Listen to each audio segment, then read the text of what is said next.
Part 1. The massive council chamber was filled with representatives from dozens of alien species. The room buzzed with the usual diplomatic chatter as delegates discussed trade agreements and border disputes. Ambassador Zexthar of the Krell Dominion rose from his seat, his reptilian scales gleaming under the bright lights. The room slowly fell silent as he approached the central speaking platform. Commander Jake Morrison stood with the human delegation, his arms crossed as he watched the Krell ambassador. Something about the alien's posture made him uneasy. Beside him, Lieutenant Kate Sullivan tapped on her tablet, pulling up files on the Krell military forces. Exthar's voice echoed through the chamber. Honored members of the Council, I bring an announcement from the Krell Dominion. We have identified a new territory for expansion. The system you call Sol, inhabited by the species known as humans, will be incorporated into our domain within the next month. The room erupted in surprised whispers. Jake felt his jaw tighten, but he remained calm. Kate looked up from her tablet, her eyes wide with shock. The Krell ambassador continued, clearly enjoying the reaction. The humans are a primitive species with minimal military capacity. Their planet possesses valuable resources that would be wasted under their current management. We have already dispatched our fleet.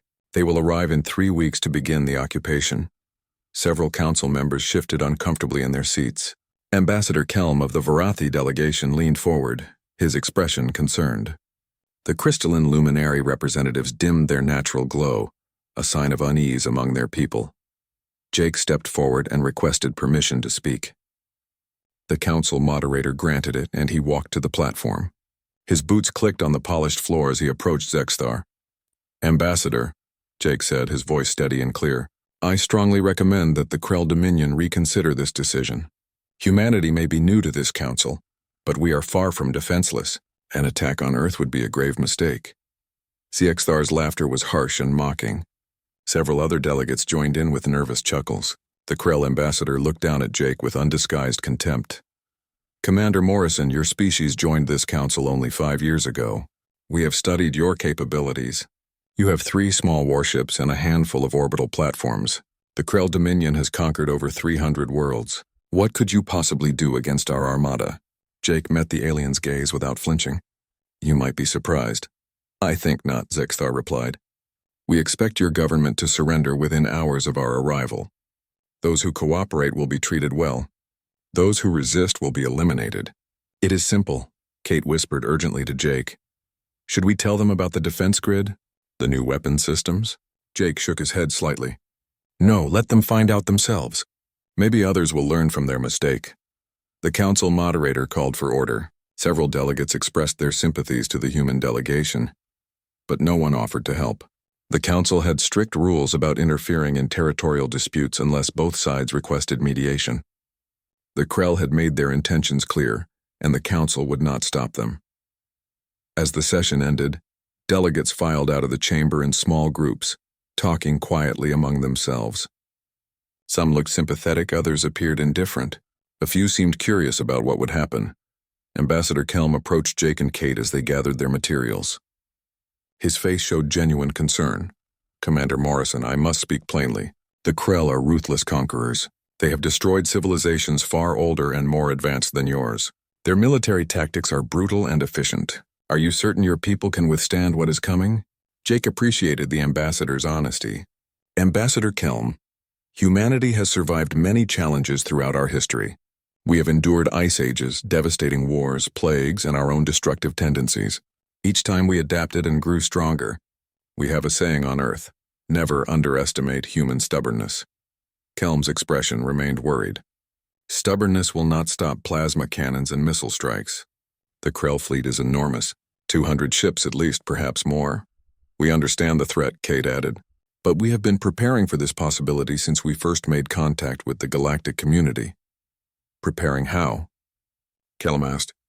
Your technology reports show minimal military development. Jake smiled slightly. Those reports showed what we wanted the Council to see. Earth learned long ago that in a dangerous galaxy, it is better to be underestimated than feared, until you need to be feared. Kelm studied Jake's face for a long moment. You are hiding something. Your confidence is not the bravado of the ignorant. You actually believe you can win. Believe is a strong word, Jake replied. But we are not planning to surrender. The Krell will regret their decision. After Kelm departed, Kate turned to Jake. Do you really think we can stop them? 200 ships is a massive force. The fleet knows their job, Jake said. Admiral Hayes has been training for exactly this scenario. Every ship captain, every gunner, every tactical officer has studied Krell battle tactics. We know their patterns, their weaknesses. They know nothing about our true capabilities, but still the odds favor the prepared. Jake interrupted gently. And we are very prepared. The Krell think they are attacking a weak, primitive species. They are about to discover how wrong they are. Kate nodded slowly. When do we head back to Earth? Tomorrow morning. I want to be there when the fleet arrives. I want to see their faces when they realize what they have walked into. That evening, Jake sent an encrypted message to Earth Military Command. The message was brief. Krell confirmed hostile. Fleet inbound, 3 weeks. Recommend full alert status. Within hours, the response came back. Acknowledged. All systems ready. Let them come. Across the galaxy, the Krell fleet prepared for what they assumed would be an easy conquest. Supreme Commander Vrock reviewed the intelligence reports on humanity with satisfaction. The humans had primitive weapons, weak shields, and a tiny fleet. This would be over quickly. On Earth, billions of people went about their daily lives unaware that an alien armada was headed their way. The government had decided not to cause panic. Emergency protocols were in place, but the general population would not be informed until absolutely necessary. In secret military installations around the planet and throughout the solar system, humanity's true defense forces activated and prepared. Weapon systems that had been hidden from council inspections powered up. Ships that had never appeared on any official registry moved into position. Soldiers who had trained in secret for years checked their equipment one final time. The trap was set. The Krell were coming, and humanity was ready to show the galaxy exactly what humans were capable of when threatened. Jake stood at the window of his quarters, looking out at the stars. Somewhere out there, the Krell fleet was approaching.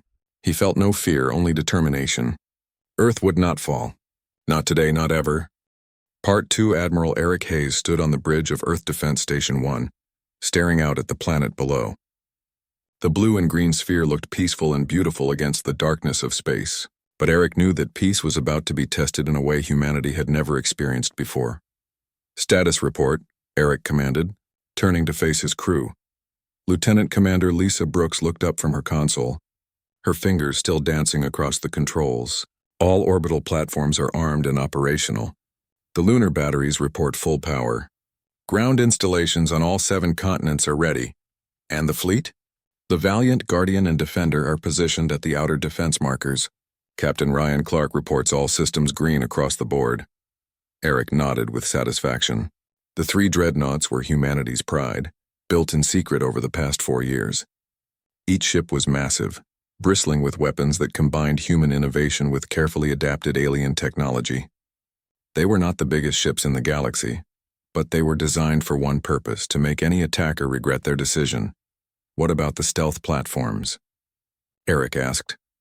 All 147 platforms are cloaked and in position throughout the system.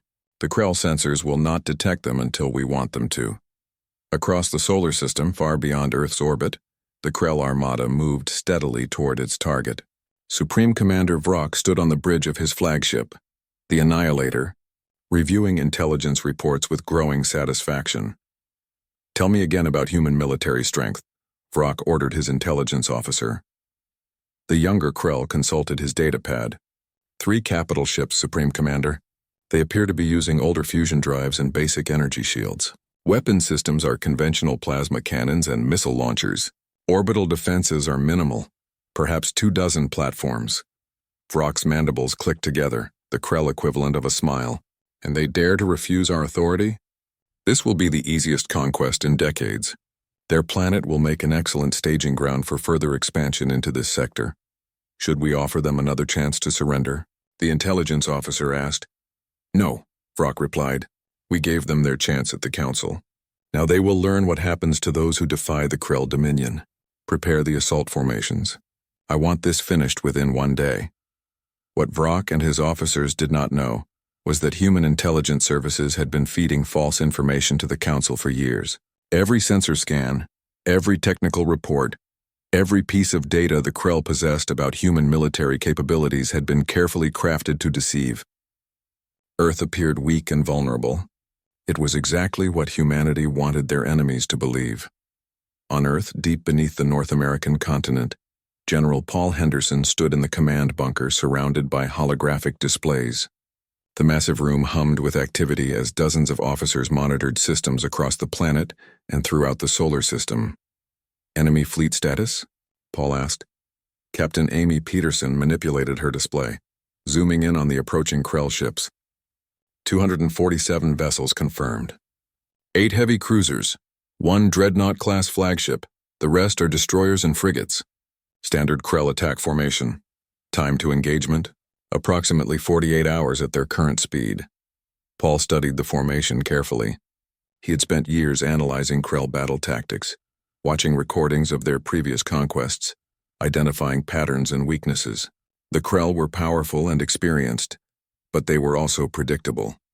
They relied on overwhelming force and standardized tactics. They had not faced an enemy that truly understood them in a long time. "Send word to all units," Paul ordered. "We execute Operation Hornet's Nest as planned. No deviations unless absolutely necessary."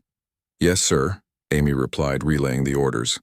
Around the planet, military installations received their final instructions. Soldiers checked weapons and armor. Ship crews ran last-minute diagnostics. In the lunar military base, Commander Helen Price watched as the massive electromagnetic cannons completed their charging cycle. Each cannon could launch a tungsten rod with enough force to punch through a starship's hull like paper. "Guns 1 through 12 are ready," her weapons officer reported. "Ammunition is loaded. Targeting systems are online." "Excellent," Helen said. "Now we wait." In orbit aboard the Valiant, Captain Ryan Clark walked through his ship, inspecting the crew stations. The men and women under his command were professionals, trained and ready. But this would be their first real combat against an alien force. Ryan needed to ensure they were prepared mentally as well as technically. "Captain on deck," someone called as Ryan entered the weapons bay. Lieutenant Dan Porter snapped to attention. "Sir, all railgun systems are operational. Missile tubes are loaded. Point defense is active." "At ease, Lieutenant," Ryan said. "How are the crew holding up?" Dan relaxed slightly. "Nervous, sir, but ready. They have been training for this for 3 years. Everyone knows their role." "Good," Ryan replied, "because when this starts, it is going to get intense very quickly. The Krell are experienced warriors. They have won hundreds of battles, but they have never fought humans before. We have advantages they do not know about." "The kinetic weapons, sir?" "That is part of it," Ryan confirmed. Krell shields are designed to stop energy weapons, plasma, lasers, particle beams. They have never had to deal with physical projectiles moving at the speeds our railguns can achieve. "Their shields will not stop our rounds," Dan grinned. "Going to be quite a surprise for them." "That is the idea," Ryan said. "But do not get overconfident. They still outnumber us heavily. One mistake and we could lose ships. Stay focused, follow your training, and trust your teammates." Back on Earth, the general population remained mostly unaware of the approaching threat. The government had decided to maintain normal routines for as long as possible. News broadcasts talked about sports and weather. Children went to school. People went to work. Only those with high-level security clearances knew what was coming. In the council chamber far across the galaxy, delegates gathered for a special session. The Krell attack on Earth was scheduled to begin within 2 days, and many species wanted to observe the outcome. Large displays showed sensor data from the Sol system. Ambassador Kelm sat quietly, his concern growing. Something about the human response troubled him. They were too calm, too confident. Either they were foolishly brave or they knew something the rest of the galaxy did not. "The humans are going to be destroyed," the Zentari ambassador muttered. "Such a waste." "They showed promise," perhaps, Kelm replied quietly. "Or perhaps we are about to witness something unexpected." The Zentari ambassador's tentacles waved dismissively. What could be unexpected? "The Krell have overwhelming force. This will be over in hours," Kelm did not reply. He simply watched the displays and waited. Aboard the Annihilator, Supreme Commander Vrock called his senior officers together for a final briefing. The holographic display showed the Sol system in detail. "We will enter weapons range in 36 hours, Vrock explained. "The plan is simple. First wave destroys the 3 human ships. Second wave eliminates orbital defenses. Third wave begins bombardment of military installations on the surface. If they surrender, we stop. If not, we continue until resistance ends. What about civilian casualties? One officer asked. Minimal if they surrender quickly, Vrock replied. But our mission is conquest, not mercy. Make that clear to all ship captains. This is a demonstration to the entire galaxy. The Krell Dominion does not accept defiance. The officers saluted and returned to their ships. Within hours, the fleet would arrive at Earth. The Krell were confident, experienced, and ready. They had no idea they were flying into the most sophisticated trap humanity had ever devised. Part 3. The Krell fleet emerged from faster-than-light travel at the edge of the solar system. 247 warships materialized in perfect formation, their weapons already charging and shields at full strength.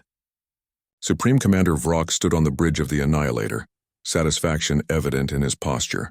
Scan the system, he ordered. Locate all human vessels and defenses. His sensor officer worked quickly, studying the displays. Sir, I am detecting 3 human capital ships moving to intercept us. They are approximately 2 million kilometers away and closing. Only 3? Vrock's mandibles clicked in amusement. What about orbital defenses? Minimal readings, sir. Perhaps 25 to 30 platforms around their planet. Nothing significant. Vrock turned to his communications officer. Open a channel to the human ships. Let us give them one final chance to surrender. On the bridge of the Valiant, Captain Ryan Clark sat calmly in his command chair. Around him, his crew worked with quiet efficiency. The massive Krell fleet appeared on the main display, an intimidating sight that would have terrified most species. Sir, incoming transmission from the Krell flagship, Lieutenant Dan Porter reported. Put it through, Ryan ordered. The reptilian face of Supreme Commander Vrock filled the screen. His expression radiated arrogance and certainty. Human vessel, I am Supreme Commander Vrock of the Krell Dominion. You face an armada of 247 warships. You have 3 ships. The outcome is already decided. Surrender now and your world will be spared destruction. Resist and you will be annihilated. Ryan leaned forward slightly, his voice calm and steady. Supreme Commander Vrock, this is Captain Ryan Clark of the Earth Defense Ship Valiant. I am authorized by Earth Command to give you one opportunity. Turn your fleet around and leave our system immediately. If you proceed, we will consider it an act of war and respond accordingly. Vrock's laughter boomed through the speakers. Several of his bridge officers joined in. You threaten me? You, with your 3 primitive ships, threaten the might of the Krell Dominion? Your foolishness is astounding. No, Supreme Commander, Ryan replied quietly. Your ignorance is astounding. You have 30 seconds to turn around. Vrock's expression darkened. Destroy them, he snarled at his weapons officer. The transmission ended. Ryan turned to his crew. All hands, battle stations. Execute Hornet's Nest. Let's show them what humans can do. The Krell fleet opened fire. Hundreds of plasma cannons lit up space with brilliant energy beams. Missiles streaked toward the 3 human dreadnoughts. The barrage was enormous, enough firepower to vaporize a small moon. The Valiant, Guardian, and Defender activated their shields. The plasma beams struck the energy barriers and dispersed. Missiles exploded against the shields without penetrating. The 3 human ships emerged from the assault with minimal damage.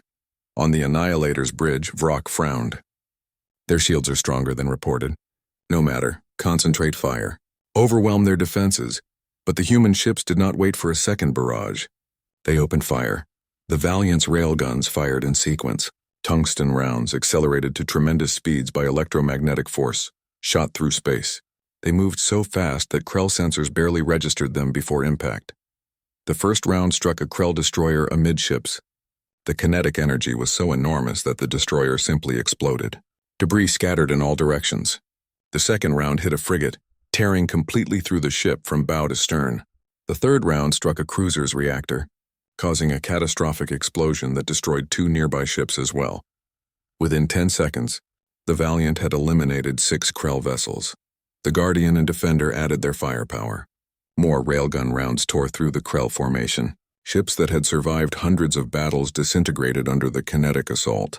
The Krell shields, designed to deflect energy weapons, offered no protection against solid projectiles moving at such incredible speeds. What is happening? Vrock shouted. Why are our shields failing? His tactical officer frantically analyzed the attack. Sir, they are not using energy weapons. Those are physical projectiles. Solid rounds moving at extremely high velocity. Our shields cannot stop them. Impossible! No species uses such primitive weapons. Apparently humans do, sir, and they are devastatingly effective. Vrock watched in horror as his fleet began to disintegrate. All ships evasive maneuvers. Return fire with everything we have. The Krell fleet tried to scatter, but then the trap truly revealed itself. Throughout the system, the hidden stealth platforms activated. 147 weapons platforms that had been invisible to Krell sensors suddenly powered up and opened fire. Sir, multiple new contacts, the sensor officer cried. Hundreds of weapons platforms appearing throughout the system. They were cloaked. Humans do not have cloaking technology, Vrock hissed. They do now, sir. The orbital platforms added their railguns to the assault. The crossfire was devastating. Krell ships tried to evade, but the human weapons tracked them precisely. Every shot counted. Every round found a target. Then the lunar batteries opened fire. From the moon's surface, massive electromagnetic cannons launched tungsten rods the size of telephone poles. The rods moved at speeds that made the ship-mounted railguns look slow by comparison. When they hit, they did not just destroy ships. They obliterated them. A lunar round hit a Krell heavy cruiser dead center. The ship was there one moment and simply gone the next, replaced by an expanding cloud of vaporized metal and plasma. Within the first 5 minutes of battle, the Krell had lost 53 ships. Within 10 minutes, the number reached 89. This is impossible, Vrock muttered, staring at his tactical display. Red icons representing destroyed ships covered the screen. How are they doing this? His tactical officer looked up, fear evident in his expression. Sir, they have been studying us. Every battle, every tactic, every formation. They know how we fight. They planned for this. Every move we make, they have already countered. Vrock realized the truth. The humans had not just built weapons. They had built a trap specifically designed to destroy Krell forces. Every element of their defense targeted Krell weaknesses. The kinetic weapons bypassed their shields. The stealth platforms eliminated the Krell's numerical advantage. The precise targeting suggested detailed knowledge of Krell ship designs. All vessels, concentrate formation. Focus fire on those 3 dreadnoughts. If we can eliminate their command ships, we might still win. The remaining Krell fleet tried to regroup. They poured everything they had at the Valiant, Guardian, and Defender.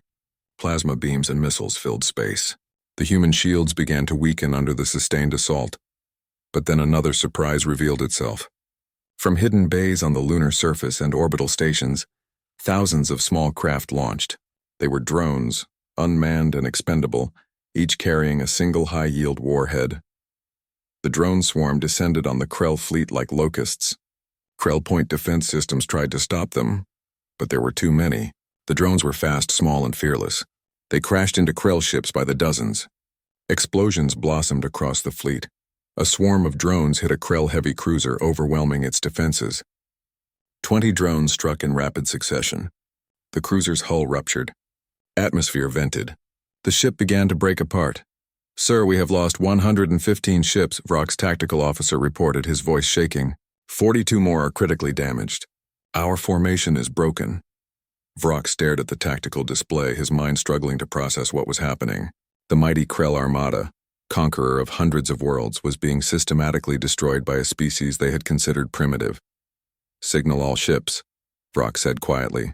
Prepare to retreat. But Captain Ryan Clark had anticipated this too. As the Krell fleet began to turn, they discovered that their escape route was blocked. A minefield had been deployed during the battle. Sophisticated mines that had remained invisible until now.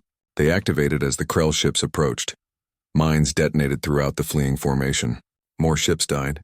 The Krell were trapped, surrounded by human weapons on all sides.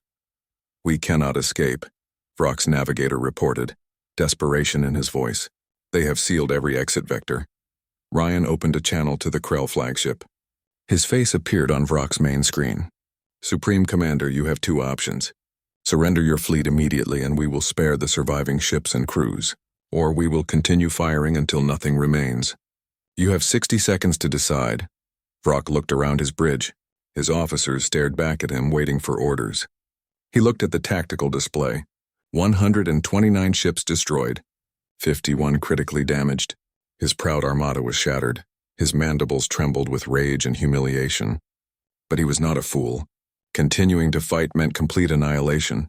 We surrender, Vrock finally said. the words tasting like poison in his mouth. The human weapons fell silent. Throughout the system, Krell ships powered down their weapons and shields. The battle was over. Earth had won. Part 4. In the Galactic Council chamber, absolute silence reigned. Dozens of alien species stared at the massive displays showing real-time sensor data from the Sol system. What they witnessed was impossible yet undeniably real.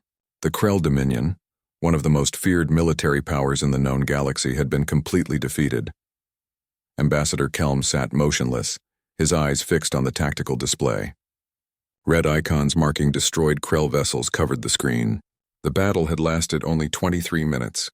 In that short time, humanity had destroyed or crippled nearly 3/4 of the attacking fleet. This cannot be accurate, the Zentari ambassador muttered, his tentacles writhing in agitation. The data must be corrupted. The humans cannot possibly have won. The Luminari delegate pulsed with rapid color changes indicating extreme surprise. The data is accurate. Multiple independent sensors confirm it. The human forces were devastatingly effective. But how? Another delegate asked. 5 years ago, humans barely had interstellar travel capability. Now they destroy Krell warships with ease. Ambassador Kelm finally spoke, his voice thoughtful. We underestimated them. We all did. The humans were far more prepared than any of us realized. Jake Morrison stood in the human delegation area, his expression carefully neutral. Inside he felt relief and pride, but he knew this moment required careful handling. Kate Sullivan stood beside him, monitoring the reactions of various delegates. Should we say something? Kate whispered. Not yet, Jake replied quietly. Let them process what they just saw. Let them understand what it means. On one of the displays, video footage from the battle played. Krell ships exploded under railgun fire. Drones swarmed like angry insects. The lunar batteries fired with terrifying precision. The footage was graphic and undeniable. The council moderator finally called for order. The human delegation has the floor should they wish to speak. Jake walked to the central platform. Every eye in the chamber focused on him. He took a moment to look around the room, meeting the gazes of various ambassadors. Some looked shocked, others frightened. A few appeared calculating. Honored delegates, Jake began, his voice clear and steady. What you have witnessed today was not aggression on humanity's part. It was defense. The Krell Dominion declared their intention to conquer our world. We responded as any species would when faced with extinction. We defended ourselves. He paused, letting his words sink in. For 5 years, many of you have wondered about humanity. You have made assumptions about our capabilities based on incomplete information. Some of you thought we were weak. Others thought we were primitive. The Krell made that assumption as well, and they have paid a heavy price for their mistake. The Zentari ambassador stood. But your technology reports indicated minimal military capability. You deceived the council. We omitted information, Jake corrected, which is not the same as deception. We reported what we chose to report. The council's guidelines do not require members to reveal all military capabilities. We simply exercise that option more thoroughly than most. Ambassador Kelm nodded slowly. A clever strategy. But what are your intentions now? You have demonstrated tremendous military power. Will you use it for expansion? For revenge? No, Jake said firmly. Earth has no territorial ambitions beyond our own solar system. We seek peaceful coexistence with all species. However, we will no longer tolerate aggression against our interests. Any species that threatens Earth will face the same response the Krell received today. On Earth, the battle was being broadcast on every screen across the planet. Billions of humans watched in amazement as their military forces dismantled the Krell fleet. In cities around the world, spontaneous celebrations erupted. People poured into the streets cheering and waving flags. In New York, London, Tokyo, Mumbai, and countless other cities, humans celebrated their survival and victory. For 5 years, many had wondered if joining the galactic community was wise. Today, they had their answer. Earth could hold its own among the stars. In the North American Defense Command bunker, General Paul Henderson accepted congratulations from his staff. But his expression remained serious. We won this battle, he told Captain Amy Peterson, but we need to prepare for what comes next. The galaxy now knows we are not weak. Some species will respect that. Others will see us as a threat. What are your orders, sir? Amy asked. Maintain alert status. Keep all defense systems operational. Begin analyzing the battle data. I want to know what worked, what did not, and how we can improve. We got lucky today. The Krell were predictable and arrogant. The next enemy might not be. In orbit above Earth, Admiral Eric Hayes supervised the processing of captured Krell ships. The surviving vessels had been ordered to power down all weapons and maintain formation. Human boarding parties were inspecting each ship, ensuring compliance with surrender terms. "Sir, the Krell are cooperating," Lieutenant Commander Lisa Brooks reported. "No incidents so far." "Good," Eric replied. "Make sure our people stay alert anyway. Wounded predators are dangerous and the Krell are definitely wounded." Aboard the Valiant, Captain Ryan Clark walked through the corridors, checking on his crew. The ship had taken some damage during the battle, but nothing critical. More importantly, they had suffered no casualties. His people had performed brilliantly. In the detention area, Supreme Commander Vrock sat in a cell behind an energy field. His scales had lost their gleam and his posture showed defeat. Ryan stood outside the cell observing the captured Krell commander. "You fought well," Vrock said quietly, not looking up. "Your tactics were superior. Your weapons devastating. We never had a chance." "You had a chance," Ryan replied. "You could have listened at the council. You could have turned around when I warned you. You chose to attack instead." "We thought you were weak," Vrock said. "The intelligence reports, the technology assessments, everything suggested you were vulnerable." "How did you hide so much?" Ryan considered his answer carefully. "We are a young species by galactic standards. We only achieved interstellar travel a few decades ago, but we are not naive.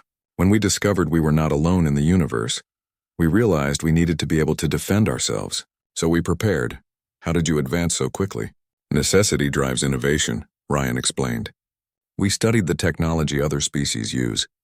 We learned from it. But we also applied our own approaches, our own understanding of physics and engineering. Humans have been fighting wars for thousands of years.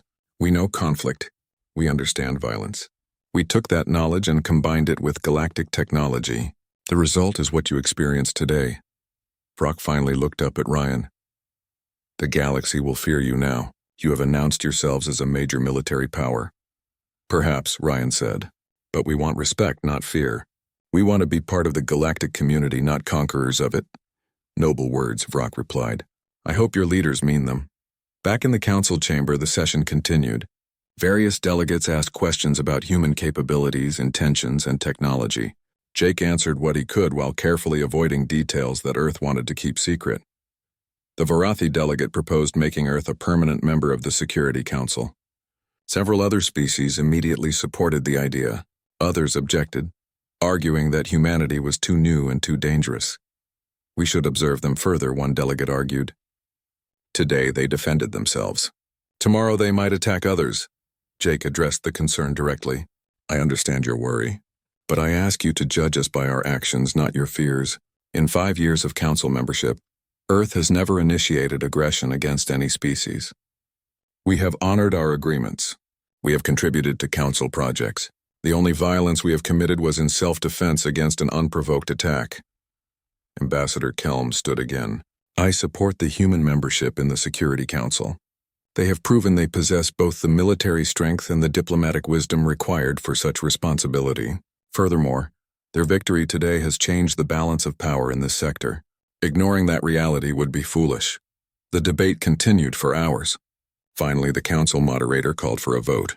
The proposal to grant Earth Security Council membership would be decided in 1 week, giving delegates time to consult with their governments. As the session ended, various ambassadors approached Jake with different agendas. Some offered trade deals. Others proposed defensive alliances. A few made veiled threats about what would happen if Earth became too powerful. Jake handled each conversation with diplomatic skill, committing to nothing while keeping all options open.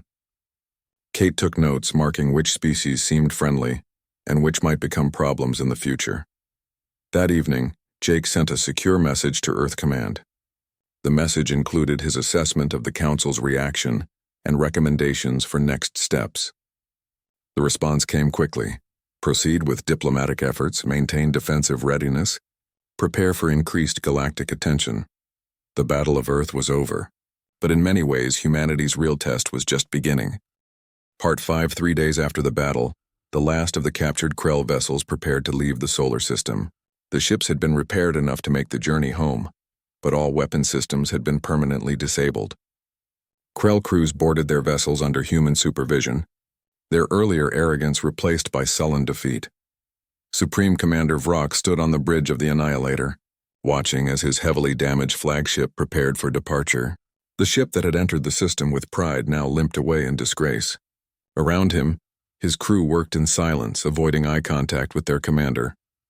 Captain Ryan Clark appeared on the main view screen. "Supreme Commander, you are cleared for departure. Your ships will be escorted to the edge of the system. After that, you are free to return home." Vrock nodded stiffly. "Captain Clark, before we leave, I must know, was there ever a moment when you doubted victory?" Ryan considered the question honestly. "Every warrior doubts before battle, but we prepared thoroughly. We trained extensively. We believed in our cause and our capabilities. That made the difference." "A lesson we have learned too late," Vrock replied, "but perhaps others will learn from our mistake." "That is my hope," Ryan said. "Safe travels, Supreme Commander." The transmission ended. The Krell fleet slowly moved toward the system's edge, escorted by human warships. On Earth and throughout the human-controlled stations, people watched the defeated armada depart. The threat was over. Earth was safe.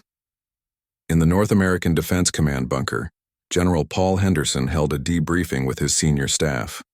Holographic displays showed detailed analysis of every phase of the battle. "Overall, the operation was a success," Paul began.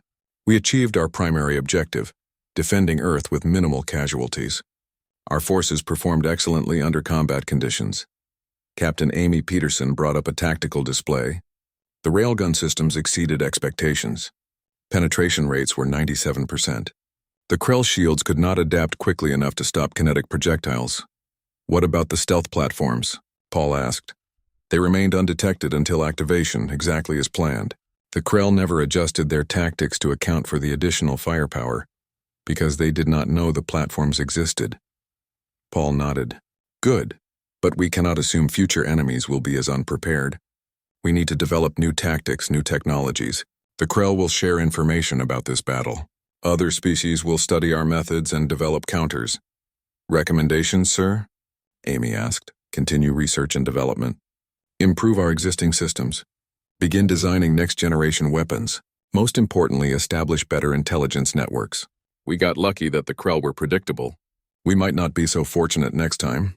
In orbit, Admiral Eric Hayes addressed the crews of the defense stations via live broadcast. His face appeared on screens throughout the orbital facilities. "You have all performed admirably," Eric said.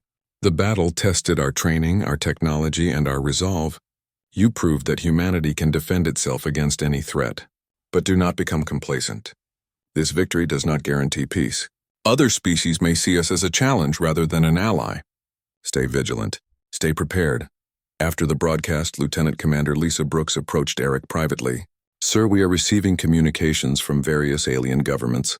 Many want to establish or strengthen diplomatic relations with Earth." "Expected," Eric replied. "Success brings friends, or at least people who want to appear friendly." "What about military inquiries?" "Several species have requested information about our weapons technology. Some have proposed military alliances." "Deny all technology requests," Eric ordered. "As for alliances, forward those proposals to diplomatic channels. Let them decide which are genuine and which are attempts to gather intelligence." On Earth, life gradually returned to normal. The celebrations continued for several days, but eventually people went back to work, school, and their regular routines. However, something had changed. Humans walked with more confidence now. They knew their place in the galaxy was secure. In Geneva, the United Earth government held a special session. Representatives from every nation gathered to discuss the implications of the victory and plan for the future. President Laura Martinez addressed the assembly. "We have proven we can defend ourselves.